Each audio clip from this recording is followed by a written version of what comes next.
আমরা আমাদের শরীফ ওসমান হাদি ভাইকে স্মরণ করছি আজকের এই তালিমে, দোয়া করছি তার জন্যে। আল্লাহ পাক যেন আমাদের ভাইকে জান্নাতে উঁচু মাকাম দান করেন, যিনি আমাদের সামনে একটা দৃষ্টান্ত স্থাপন করে গেছেন নিজের জীবন দিয়ে। সত্য প্রকাশে কখনো ভয় করেন নাই, সাহসী এবং নির্ভীক ছিলেন। খুব অল্প বয়সেই আমাদের সবার থেকে চলে গেছেন, বা যাকে কেড়ে নেওয়া হয়েছে আর কি, যে প্রতিভাকে বাংলাদেশে মূল্যায়ন করা হয়নি। এবং জানি না তার রক্তের সাথে নতুন করে আবার গাদ্দারি করা হবে কিনা। আমরা আমাদের শরীফ ওসমান হাদি ভাইকে স্মরণ করছি আজকের এই তালিমে, দোয়া করছি তার জন্যে। আল্লাহ পাক যেন আমাদের ভাইকে জান্নাতে উঁচু মাকাম দান করেন। আমাদের আজকের আলোচনার বিষয় হচ্ছে পবিত্র কুরআনুল কারীমের একটি অনবদ্য সূরা, সূরাতুল বুরুজ।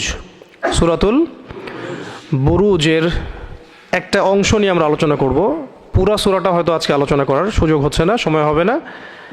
একটা অংশ নিয়ে আমরা শুধু কথা বলবো আজকে। এবং আমাদের এই আলোচনাটা আমরা উৎসর্গ করছি আমাদের প্রয়াত মাজলুমদের কণ্ঠস্বর, এবং যিনি আমাদের সামনে একটা দৃষ্টান্ত স্থাপন করে গেছেন নিজের জীবন দিয়ে। এবং জানি না তার রক্তের সাথে নতুন করে আবার গাদ্দারি করা হবে কিনা। আমরা আমাদের শরীফ ওসমান হাদি ভাইকে স্মরণ করছি আজকের এই তালিমে, দোয়া করছি তার জন্যে। আল্লাহ পাক যেন আমাদের ভাইকে জান্নাতে উঁচু মাকাম দান করেন। এবং তাকে উৎসর্গ করা হচ্ছে আলোচনাটা এই কারণে যে এখানে একটা ঘটনা আছে। আজকে আমরা শুধু ওই ঘটনাটুকু আলোচনা করব, পুরো সূরাটা আলোচনা করতে পারবো না। আমার ব্যক্তিগত অভিমত, আমার ব্যক্তিগত মতামত, সবাই সবার জায়গায় মত প্রকাশ করতে পারেন, সবাই সবার মত প্রকাশের স্বাধীন। তো আমার ব্যক্তিগত মতামত হচ্ছে বা অবজারভেশন হচ্ছে যে এই সূরার মধ্যে একটা ঘটনা আছে, যেই ঘটনাটা আমাদেরকে একটা গুরুত্বপূর্ণ মেসেজ দিবে। এবং ওই বার্তাটা যখন আপনারা বুঝতে পারবেন, তখন এটা উপলব্ধি করবেন যে আমাদের ভাই শরীফ ওসমান হাদি ভাই তার জীবন দিয়ে এরকম একটা দৃষ্টান্ত স্থাপন করে গেছেন, যার সাথে কোনো না কোনোভাবে এই ঘটনাটা যেটা আমি বলছি এখন সম্পর্কিত। তবে ওইটা বোঝার মতো কলব থাকতে হবে, ওই আওয়াজ শোনার মতো শ্রবণ ইন্দ্রিয় থাকতে হবে, এবং ওই বিষয় দেখার মতো আধ্যাত্মিক চোখও থাকতে হবে। আল্লাহ পাক আমাদের সবাইকে এগুলো দান করেন। শুরুতে কয়েকটা আয়াত বলে আমি ওই ঘটনা যাচ্ছি। আল্লাহ রাব্বুল আলামিন সূরা বুরুজ, সূরা নম্বর 85, এটা মাক্কি সূরা। এবং সূরার মধ্যে বেশ কয়েকটা ফেজ আছে, অংশ আছে। তার মধ্যে একটা অংশ নিয়ে কথা বলছি। প্রথমে আল্লাহ রাব্বুল আলামিন বলেছেন, বা'দা আউযু বিল্লাহি মিনাশ শাইতানির রাজীম, ওয়াস সামাই যাতিল বুরুজ, ওয়াস সামাই যাতিল বুরুজ। ওয়া এখানে শপথ অর্থে, ওয়াস সামা আসমানের শপথ বা আকাশের কসম, যাতিল বুরুজ মানে বুরুজ বিশিষ্ট আসমানের কসম, বুরুজ বিশিষ্ট আসমানের কসম। অনেক শব্দ হয়তো পরিপূর্ণরূপে বুঝে নাও আসতে পারে, এই জন্য আমি প্রথমে কিছু কিতাব বলেছি, পড়াশোনার তারতিব বলেছি। এগুলো যখন আপনারা করবেন নিজেরা বুঝতে পারবেন ইনশাআল্লাহ। বুরুজ মানে হচ্ছে দুর্গ, দুর্গ, সুরক্ষিত দুর্গ বা মঞ্জিল, বা আসমানে তারকা বেষ্টিত যে শক্তিশালী জায়গাগুলো। আসমানে তো কত কিছুই আছে যেগুলো আমরা জানিও না, ওইটা নিয়ে আলোচনা করতে গেলে অনেক লম্বা সময়। তো এখানে শুধু এতটুকু জানি যে দুর্গ, শক্তিশালী দুর্গকে বুরুজ বলা হয়। শক্তিশালী দুর্গ, মঞ্জিল, অবস্থান, এগুলোকে কি বলা হয়? বুরুজ। আল্লাহ রাব্বুল আলামিন ইরশাদ করছেন, ওয়াস সামাই যাতিল বুরুজ, বুরুজ বিশিষ্ট আসমানের কসম, দুর্গ বেষ্টিত আসমানের কসম। আসমানের দরজাও আছে, আমরা দেখি না। ওয়াস সামাই যাতিল বুরুজ ওয়াল ইয়াউমিল মাউউদ, ওয়াল ইয়াউমিল মাউউদ, প্রতিশ্রুত দিনের কসম, প্রতিশ্রুত দিনের কসম, সেই দিনের কসম যার ওয়াদা করা হয়েছে। কোন দিন? সেটা কোন দিন হতে পারে? এই তো বুঝতে পারছেন। ওয়াল ইয়াউমিল মাউউদ মানে প্রতিশ্রুত দিবসের কসম, মানে কিয়ামতের দিনের কসম। এটা বোঝা যাচ্ছে আল্লাহ রাব্বুল আলামিন যখন কোনো কিছুর কসম করেন সেটা অত্যন্ত গুরুত্বপূর্ণ। আল্লাহ পাক নিছক কোনো বিষয়ের কসম কোশ্চিনকালও করবেন না। এই মাসালাও জানা দরকার যে আল্লাহ রাব্বুল আলামিন তার সৃষ্টির নামে কসম করেন, কিন্তু আমাদের জন্য জায়েজ নাই আল্লাহ ছাড়া অন্য কারো নামে কসম করা। মাটির কসম, গাছের কসম, হ্যাঁ, চাঁদের কসম, সূর্যের কসম, এগুলো আমাদের জন্য জায়েজ নাই। কসম যদি করতেই হয় আল্লাহ রাব্বুল আলামিনের নামে কসম করবেন।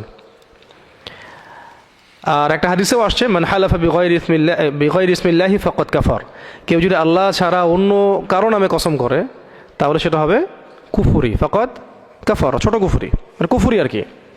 কেউ যদি আল্লাহ ছাড়া অন্য কারো নামে কসম করে সেটা হবে কুফুরি। তো আমরা যদি কসম করতেই চাই তাহলে কার নামে করব? 3 নম্বর আয়াতে আল্লাহ রাব্বুল আলামিন বলেছেন ওয়াশাহিদিন ওয়া মাশহুদ। ওয়াশাহিদিন ওয়া মাশহুদ, শাহিদ মানে হচ্ছে সাক্ষী। শাহিদ মানে যে ঘটনার সাক্ষী, একটা ঘটনা ঘটছে এটার সাক্ষীকে বলা হয় শাহিদ। আল মাশহুদ হচ্ছে ওই ঘটনাটাই যার সাক্ষী থাকা হচ্ছে। শাহিদ হচ্ছে যে সাক্ষী, আর মাশহুদ হচ্ছে ওই উক্ত ঘটনা যার সাক্ষী থাকা হচ্ছে। ও শাহিদি ওয়া মাশহুদ, ঘটনা এবং সাক্ষীর শপথ। নিশ্চয়ই আল্লাহ রাব্বুল আলামিন খুব গুরুত্বপূর্ণ একটা ঘটনার দিকে নিসবত করছেন এখানে। এমন একটা ঘটনা যে ঘটনার আল্লাহ পাক কসম করছেন এবং ওই ঘটনার যারা সাক্ষী তাদের নামেও কসম করা হচ্ছে। ও শাহিদি ওয়া মাশহুদ, এর আগে যে আয়াতটা চলে গেল ওয়াল ইয়াউমিল মাউউদ ওয়া শাহিদি ওয়া মাশহুদ, তো এই শাহিদ মাশহুদের আরেকটা ব্যাখ্যাও করা হয়েছে যে শাহিদ মানে হচ্ছে জুমার দিন।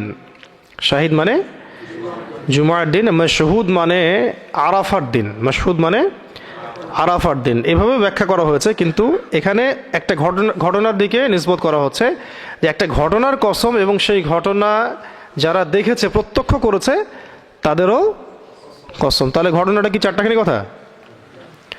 খুবই গুরুত্বপূর্ণ কোনো ঘটনা, যে ঘটনাটা আল্লাহ রাব্বুল আলামিন আমাদেরকে না জানালে আমরা কখনো জানতে পারতাম না। যেমন ফেরাউনের দাসী বা স্ত্রী, যার কথা আমরা বলি আসিয়া বলি অনেকে, যদিও নামটা কিন্তু কোরআনে নাই, তার পরিণতি কি হয়েছিল?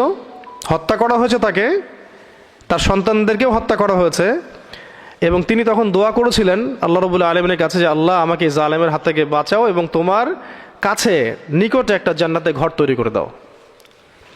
আল্লাহ পাক তার দোয়া কবুল করেছিলেন এবং আল্লাহ রাব্বুল আলামিন তার জন্য জান্নাতে স্পেশাল একটা ঘর তৈরি করে দিয়েছেন।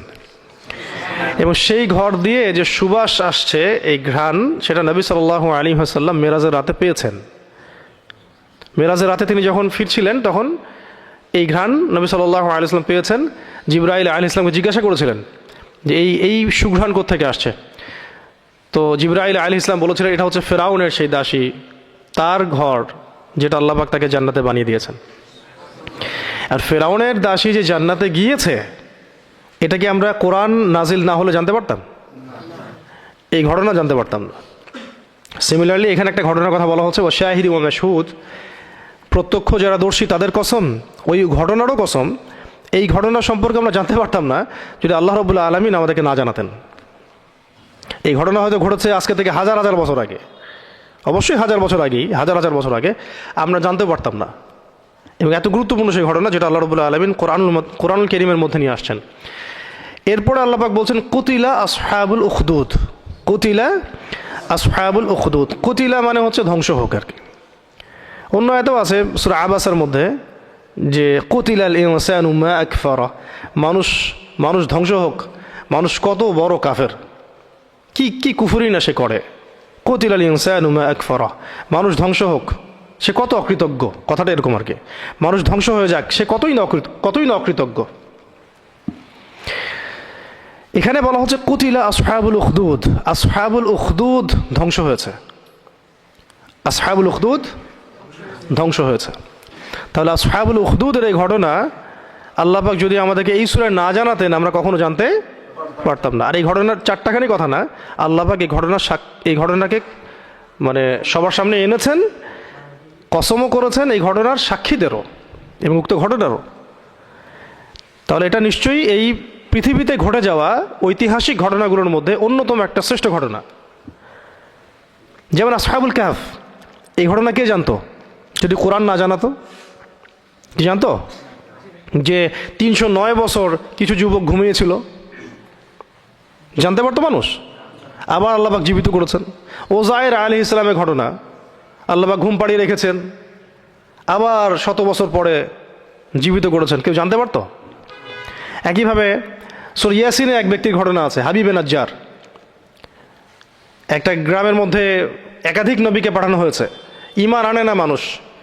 তো সেই ব্যক্তি হাবিবে নাজ্জার তিনি দূর থেকে দৌড়ে আসছেন। ওয়াজাআ মিন আকসাল মাদিনাতি রাজুলুন ইয়াসআ ক্বালা ইয়া কওমি ইত্তাবিউল মুরসালিন, তাই না? ইত্তাবিউ মান লা ইয়াসআলুকুম আজরান ওয়া হুম মুহতাদুন, আয়াতটা মনে আছে? এখানে যে ব্যক্তি দৌড়ে আসছে এই ব্যক্তির নাম হাবিবে নাজ্জার। দূর থেকে এক ব্যক্তি দৌড়ে এসে ঈমান আনলো, যাকে হত্যা করার পরে পুরো কওমের চিত্র বদলে যায়। আমি পরে আসছি ওই পয়েন্টে। তো এই ঘটনা কিন্তু আমরা জানতে পারতাম না কোরআন আমাদেরকে না জানালে।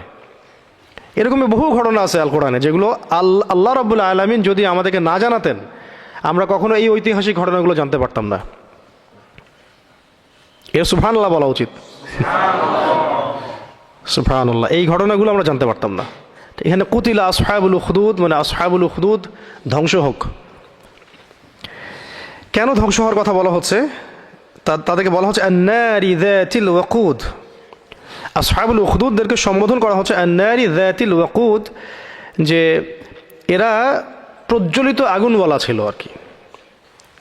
প্রজ্বলিত আগুনওয়ালা বলতে একটা জায়গায় দাউ দাউ করে আগুন জ্বালানো হয়েছে এবং সেই আগুনে তারা কিছু মানুষকে পুড়িয়ে হত্যা করেছিল। আসহাবুল উখদুদ কিছু মানুষকে আগুনে জীবন্ত পুড়িয়ে হত্যা করেছিল। এবং শুধু তাই না, তাদের রাষ্ট্রযন্ত্র, রাষ্ট্রের যে প্রশাসনিক বাহিনী এবং রাজা, তারা চতুর্দিকে গোল হয়ে ঘিরে ওই দৃশ্যটা অবলোকন করেছে, মজা নিয়েছে মানুষকে মরতে দেখে, পুড়তে দেখে। এটা আল্লাহ পাক পরের আয়াতে বলছে ইয হুম আলাইহা কুউদ, যখন তারা ওই অগ্নিকুণ্ডের চারপাশে বসেছিল। মানে কেউ জোরপূর্বক কিছু মানুষকে আগুনে ফেলে হত্যা করছে, আর কিছু মানুষ গোল হয়ে এই দৃশ্য অবলোকন করছে। ওদেরই লোক, আসহাবুল উখদুদ ওই কওমেরই লোক। দৃশ্যটা একটু চিন্তা করেন, যে একটা বড় অগ্নিকুণ্ড খোঁড়া হয়েছে, এখানে দাউ দাউ করে আগুন জ্বালানো হয়েছে এবং কিছু মানুষকে সেখানে জোরপূর্বক ফেলে পুড়িয়ে মারা হয়েছে এবং রাষ্ট্রীয়ভাবে এটা করা হয়েছে। রাষ্ট্রীয়ভাবে এটা করা হয়েছে, তাদের প্রশাসনিক বাহিনী এখানে সহযোগিতা করেছে এবং যারা তাদের সমর্থিত ছিল তারা চারপাশে বসে এই দৃশ্যটা অবলোকন করেছে। চারটাখানি কথা কি? কত মর্মান্তিক ঘটনা, কত হৃদয় বিতরক। আল্লাহ পাক সেটা বলছেন ওয়াহুম আলা মা ইয়াফআলুনা বিল মুমিনিনা শুহুদ, ওয়াহুম আলা মা ইয়াফআলুনা বিল মুমিনিনা শুহুদ। তারা সেখানে বসে দেখছিল যে মুমিনদের সাথে কি করা হচ্ছে। মুমিনদের সাথে যা করা হচ্ছিল আসহাবুল উখদুদ সেখানে বসে বসে ওইটাই দেখছিল। তার মানে যাদেরকে পুড়িয়ে মারা হচ্ছিল তারা মুমিন ছিল, যাদেরকে পুড়িয়ে মারা হচ্ছিল তারা ঈমানদার মুমিন ছিল। তো মুমিনদের সাথে যা করা হচ্ছিল তারা সেটা বসে বসে অবলোকন করছিল, দেখছিল। তাহলে ঈমানের কারণে কিছু মানুষকে আগুনে পুড়িয়ে মারা হয়েছে, আল্লাহ পাক এমনটা বলছেন। এবং কিছু মানুষ মেরেছে, কিছু মানুষ বসে বসে দৃশ্যটা অবজার্ভ করেছে। যারা মেরেছে তারাও জালেম, অবজার্ভ যারা করেছে তারাও জালেম, এবং তারা ছিল সেই জালেম রাষ্ট্র এবং সেই রাষ্ট্রযন্ত্রের অংশ। যাদেরকে মারা হয়েছে কি কারণে মারা হচ্ছে? শুধুমাত্র ঈমানের কারণে, তারা ঈমানদার ছিল এই কারণে। আল্লাহ পাক পরের আয়াতে বলে দিয়েছেন এটা, ওয়ামা নাকামু মিনহুম ইল্লা আন ইউমিনু বিল্লাহিল আজিজিল হামিদ। ওয়ামা নাকামু মিনহুম, নাকামু কথার অর্থ হচ্ছে মানে প্রতিশোধ নেয়ার টাইপের আর কি। মানে ঈমান এনেছে যে মানুষগুলো, তাদের এগেনস্টে প্রতিশোধ হিসেবে, হয় না এটা কি বলি, প্রতিহিংসা বশত, ক্রোধ বশত ঈমান আনার কারণে তাদের এগেনস্টে ক্রোধবশত, প্রতিহিংসাবশত, প্রতিশোধ গ্রহণের স্পৃহায় তারা এই মানুষগুলোকে হত্যা করেছে। কারা? আসহাবুল উখদুদ। আল্লাহ পাক বলছেন, ওয়ামা নাকামু মিনহুম ইল্লা আন ইউমিনু বিল্লাহিল আজিজিল হামিদ। তাদেরকে শুধু এই কারণেই মেরে ফেলা হচ্ছিল, তাদেরকে শুধুমাত্র এই কারণেই পুড়িয়ে মারা হচ্ছিল বা তাদের থেকে প্রতিশোধ নেওয়া হচ্ছিল যে তারা মহাপরাক্রমশালী এবং মহাপ্রশংসিত আল্লাহর প্রতি ঈমান এনেছিল। অনুবাদ করা খুব কঠিন বাংলায়, আরবি থেকে। আমি চেষ্টা করছি আর কি, আমি জানি হয়তো 100% হচ্ছে না, বাংলা 100% অনুবাদ করা সম্ভবই না। আমি বিশ্বাস করি না যে বাংলা ভাষায় আল কোরআনকে 100% অনুবাদ করা সম্ভব, বা পৃথিবীর কোনো ভাষাতেও সম্ভব। এটা আমি বিশ্বাস করি না যে আল কোরআনকে পৃথিবীর কোনো ভাষায় শতভাগ অনুবাদ করা সম্ভব, এমনটা আমার বিশ্বাস নাই। আল কোরআনকে শুধু আল কোরআনের ভাষাতেই অনুবাদ করা সম্ভব। এই কারণে এই ভাষাটা শেখা আমাদের উপরে ফরজ করে নেওয়া উচিত ছিল। সিস্টেম আমাদেরকে সেটা শিখতে দেয়নি। এক সময় ছিল পুরো মুসলিম বিশ্বের সব জায়গায় আরবি ভাষার চর্চা ছিল। আরবিতে খুতবা দিলে জনগণ এমনি বুঝতে পারতো কি বলা হচ্ছে, আমরা এখন পারছি না। তো যাই হোক, প্রসঙ্গ আসি। ওয়ামা নাকামু মিনহুম ইল্লা আন ইউমিনু বিল্লাহিল আজিজিল হামিদ অর্থ হচ্ছে যে তাদের থেকে শুধু এই কারণেই প্রতিশোধ নেওয়া হচ্ছিল যে তারা মহাপরাক্রমশালী, মহাপ্রশংসিত আল্লাহর প্রতি ঈমান এনেছে। বুঝতে পারলাম যে ঈমান আনার কারণে, শুধুমাত্র ঈমান আনার কারণে একটা বড় অংশের মানুষকে, তাদের সংখ্যাটা আমরা পরে জানবো, একটা বড় জনগোষ্ঠীকে জীবন্ত অগ্নিকুণ্ডে জোরপূর্বক পুড়িয়ে মারা হয়েছে। বুঝতে পারছি কি? আমি চেষ্টা করছি আর কি। আবার বলছি, শুধুমাত্র এবং শুধুমাত্র আল্লাহর প্রতি ঈমান আনার কারণে একটা বড় জনগোষ্ঠীর মানুষকে রাষ্ট্রীয়ভাবে জোরপূর্বক জীবন্ত আগুনে পুড়িয়ে মারা হয়েছে। এবং মারার সময় রাষ্ট্রযন্ত্র, রাষ্ট্রের এই প্রশাসনিক বাহিনী, রাজা এবং ওদের যারা লেসপেন্সার আমরা বলি, বা অনুসারী বা ফলোয়ার্স বা সহযোগী, তারা পুরো দৃশ্যটাকে চতুর্দিক থেকে অবলোকন করেছে বসে বসে। একজন ব্যক্তি হত্যার ঘটনা এটা কি একজন ব্যক্তি হত্যার ঘটনা? পুরো কওমকে হত্যা করা হচ্ছে, একটা পুরো নেশনকে জীবন্ত আগুনে পুড়িয়ে মারা হচ্ছে। ব্যাপারটা কি খুব এক্সট্রাঅর্ডিনারি ঘটনা না? এটা তো একটা জেনোসাইড যেটা হচ্ছে এখন, এটাকে একটা পুরো জেনোসাইড। তাও আবার মানুষকে জবাহ করা হচ্ছে না, গুলি করা হচ্ছে না, পুরো জীবন্ত আগুনে পুড়িয়ে মারা হচ্ছে। একটা বিশাল অগ্নিকুণ্ড খুঁড়ে জীবন্ত মানুষদেরকে ফেলে ফেলে ফেলে ফোর্সফুলি হত্যা করা হচ্ছে। একটা দুইটা মানুষ না, পুরো কওমের মানুষ, যারা শুধু একটা অপরাধ করেছে ওদের ভাষায় অপরাধ।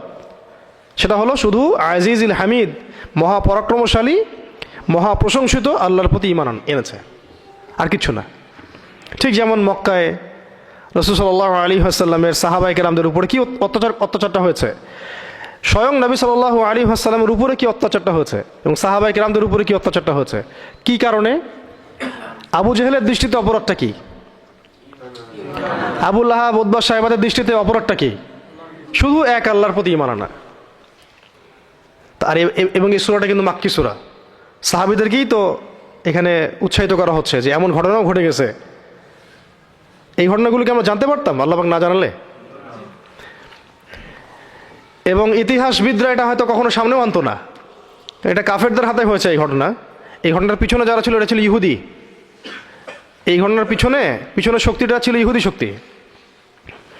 আর যাদেরকে মারা হচ্ছিল না, তারা কিন্তু ছিল সত্যিকারের খ্রিস্টান। ঈসা আলাইহিস সালামের সত্যিকারের অনুসারী। এবং তখন তো মুহাম্মদ সাল্লাল্লাহু আলাইহি ওয়াসাল্লামের নবুয়তটা আসে নাই, কোরআন নাজিল হয় নাই তখন। তাহলে ওই ধর্মটাই তো কি ছিল? সঠিক ছিল না, বিকৃত না, সত্যিকারের খ্রিস্টান ছিল তারা। ওই তৃত্ববাদী না। তারা ঈসা আলাইহিস সালামকে আল্লাহর পুত্র মানতেন না, আল্লাহর রাসূল মানতেন। এবং তাদেরকে পুড়িয়ে মারছিল যারা, তারা ছিল ইহুদি শক্তি। জোরপূর্বক তাদেরকে ইহুদি ধর্ম গ্রহণ করতে বাধ্য করা হচ্ছিল। তো এই ঘটনা তো ওরা তো আনতোই না কখনো সামনে।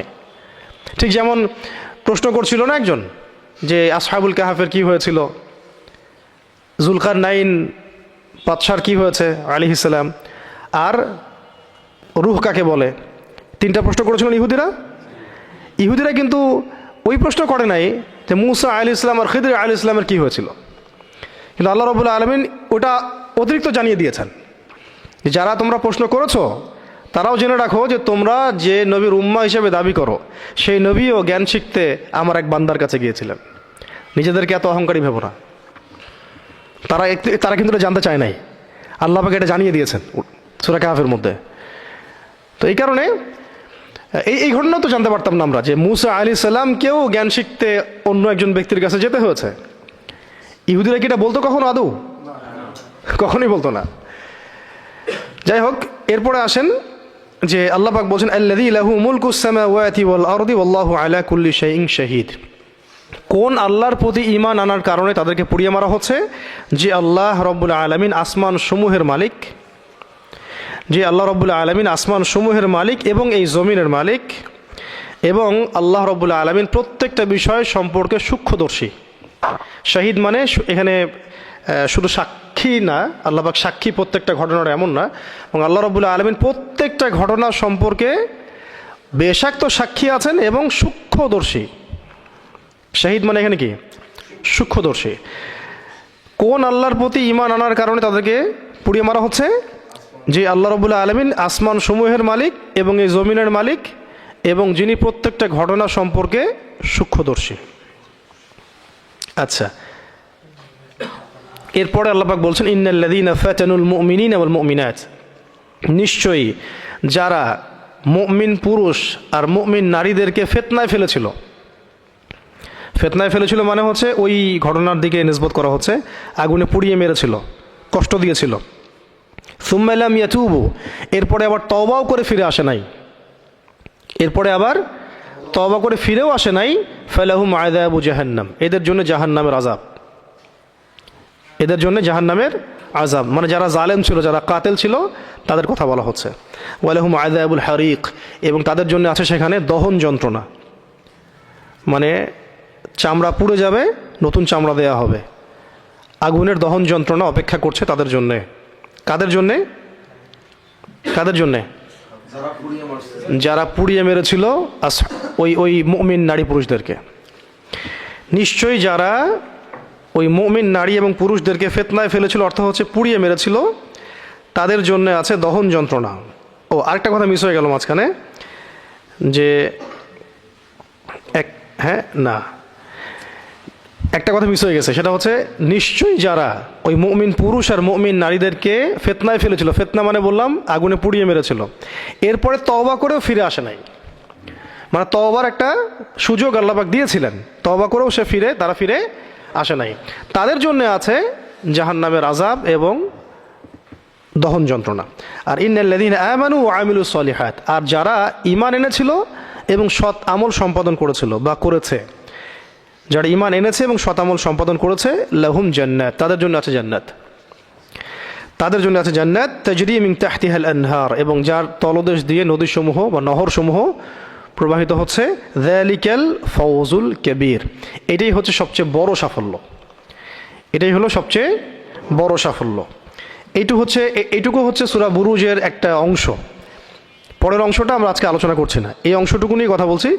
এই অংশটুকুর মধ্যেই আল্লাহ রাব্বুল আলামিন একদল মুমিন এবং মুমিন পুরুষ এবং নারীর কথা বলেছেন, যাদেরকে শুধুমাত্র আল্লাহর প্রতি ঈমান আনার কারণে জীবন্ত আগুনে জোরপূর্বক পুড়িয়ে মারা হয়েছে, রাষ্ট্রীয়ভাবে পুড়িয়ে মারা হয়েছে, পেশিশক্তি কাজে লাগিয়ে, প্রশাসনিক বাহিনী দিয়ে জীবন্ত, ভাবেন বিষয়টা, জীবন্ত পুড়িয়ে মারা হয়েছে শুধুমাত্র এই অপরাধে যে তারা আল্লাহ পাকের প্রতি ঈমান এনেছে।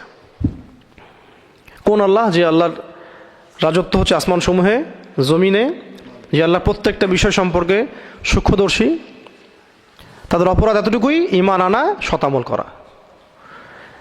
এই ঘটনাটা যখন ঘটেছে তখন আমরা কেউ ছিলাম না, যাদের সামনে কোরআন নাজিল হচ্ছে, সাহাবায়ে কেরাম এবং মক্কার অধিবাসীরা, তারাও কেউ তখন জীবিত নাই। আল্লাহ পাক এই ঘটনাটাকে এত যত্নের সাথে সংরক্ষণ করেছেন যে তার সবচেয়ে শ্রেষ্ঠ কিতাবের মধ্যে সেটা নাজিল করে দিয়েছেন এবং কিয়ামত পর্যন্ত মানুষকে জানিয়ে দিয়েছেন যে এমন একটা ঘটনা ঘটেছিল। তাহলে ওই মানুষগুলো আল্লাহর কাছে কত প্রিয় যাদেরকে সেদিন পুড়িয়ে মারা হয়েছে। সময় চলে গেছে, শতাব্দীর পর শতাব্দী চলে গেছে, কিন্তু আল্লাহ রাব্বুল আলামিন ভুলে যান নাই। মানুষ ভুলে গেছে, আল্লাহ পাক তাদের আত্মত্যাগ ভুলে যান নাই, আত্মহুতি ভুলে যান নাই। বরং কিয়ামত পর্যন্ত এই ঘটনাকে আল্লাহ পাক অমর করে রেখেছেন। যারাই পড়বে কোরআন এই ঘটনা পেয়ে যাবে। কিন্তু এটা হয়তো কোনো ইতিহাসের বইয়ে নাই, কোনো ইতিহাসের বইও কিন্তু নাই হয়তো বা এই ঘটনা। আমরা কি জানতাম এটা? আজকে জানলাম। অনেকেই হয়তো এটা যখন মানুষ জানবে, অনেকেই বেশিরভাগই হয়তো ঘটনা জানে না। আসহাবুল উখদুদ কাকে বলে, তারা কারা, তাদের অপরাধ কি, কেন ওদেরকে ধ্বংসপ্রাপ্ত বলা হলো, তাই না? এখন এই ঘটনার সাথে আমি যে একটা প্রসঙ্গ বললাম যে আমাদের সমাজে, আমাদের রাষ্ট্রে, আমাদের সময়ে এমন অনেক ভাই এভাবে আত্মহুতি দিয়েছেন এবং দিচ্ছেন, আগামীতেও দিবেন, যাদের সাথে এই ঘটনার মিল আছে। এটা জানানোর জন্যই আজকে আমরা এই টপিকটা নির্ধারণ করেছি আপনাদেরকে। ধৈর্যের সাথে বসতে হবে একটু। আমি আরেকটা ঘটনা বলতে চাই, এই ঘটনার সাথে প্রাসঙ্গিক।